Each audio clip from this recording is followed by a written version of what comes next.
Sumana. Yan to, baka biglang may mga tumulong sa kanila eh. Kawawa oh. Ano pangalan ng nanay mo be? Maricel. Anong oras mo uuwi yun? Kaya alas 12 po. Saan? Huwag kang mahiya. Baka may post ko sa ano, baka may gustong tumulong sa inyo. Be. Kumain na ba kayo? Ha?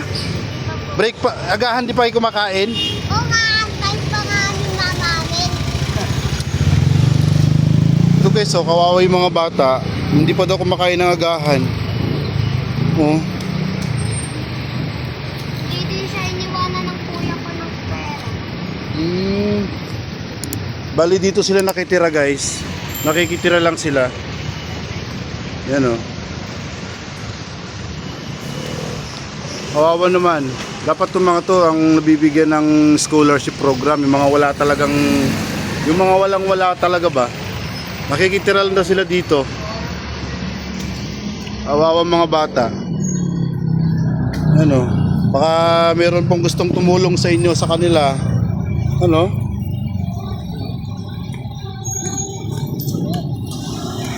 Ayun si ate sa kalsada. Ilan taon ka na ne? 10. Ilang pangalan mo? Pero gusto mo mag-aral ha? Ikaw, anong pangalan mo be? Ha? Dagul. Pero parehas kayo nag-aaral. Ba't di kayo pumapasok? Dahil walang pagkain. Wala kayong makain. Pag dumating ang mama mo, saka lang kayo makakakain. Ako po, kawawa naman itong mga to. Ay, ganun po. Okay lang ko muna ng video tiya kasi para ano. Kundi kami lalapit sa ano, wala. Hello po. Ganito. Tingnan ko po kung meron pa. Kalinga, ano yan kuya? Party list. Hello po. Ito po. Binalikan ko po yung dalawang bata kanina. Sinangako ko sa kanila na bibigyan ko ng pagkain. Oo. Opo. Nahawa ko sa kanila yun, hindi pa rin kumakain na agahan eh. Kakain daw sila pagdating pa ng nanay eh. So sabi ko, kawawa naman itong mga to. Pero nag-aaral yung mga anak mo te. Ayan, kaya lang, kinain ko lang kasi grade 2 na siya. Grade Ayun, 2? Hindi padal. Ito, anong... Ito pa yung birth certificate niya. Wala kasi siyang birth certificate eh. Ilang taon na kayo naninirahan dito? Mag-isang taon na kami dito. Sabi ko nga, ito bigay. Buti po pinatira kayo na may-ari. Oo, basta lilinisan lang daw namin. Taga saan pala may-ari nito? Taga Cubao, binibenta to eh. Ito lang for sale, dapat may for sale. Hindi pa niya nilalagyan. Binibenta. Sabi ko nga lagyan niya eh. Pero binibenta niya talaga to. May ano, sige maya na lang. Ayan po. Post ko po sa Facebook kasi baka may gustong tumulong sa inyo. Oo. Oo. Oo, kasi nag-vlog po kasi ako. Ay, oo. Opo. Kaya sa inyo kanina. Nag-vlog po kasi ako. Ay. Volunteer po ako ng Kalinga. Habang walang ginagawa, diyan po ako tumutulong kasi Ay, oo. marami nang natulungan to eh, lalo ng mga may sakit. Yan ako kanina. So guys, binalikan ko po yung dalawang bata, dumating nanay nila. Ayun, kaya paano nakakain na sila po ate. Baka may gusto pong tumulong sa inyo dyan. Wala po sila sariling bahay. Nakikitira lamang po sila dito. Doon sa maliit na sulok. Paano kami ng bahay po? Doon sila nakatira. Kawawa naman sila. Baka mamaya may magbigay. Pwede makita.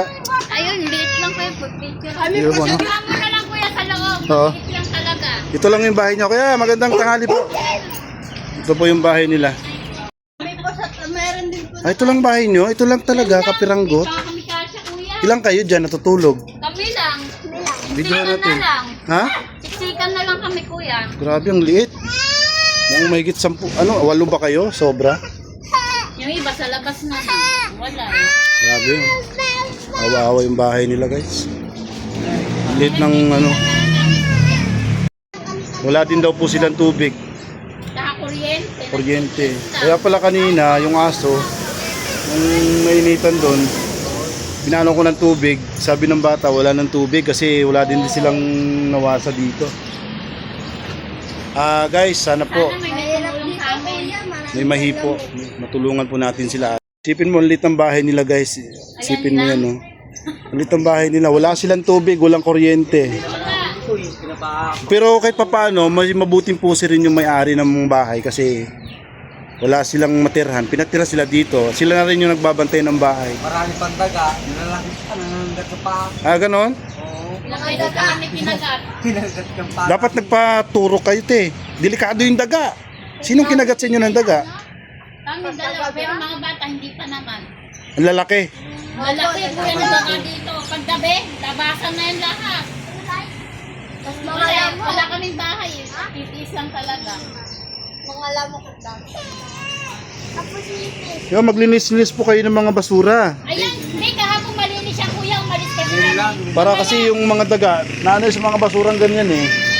Mamaya, malinis yan. So, yun lang po guys, no? Ato, dito na po tayo.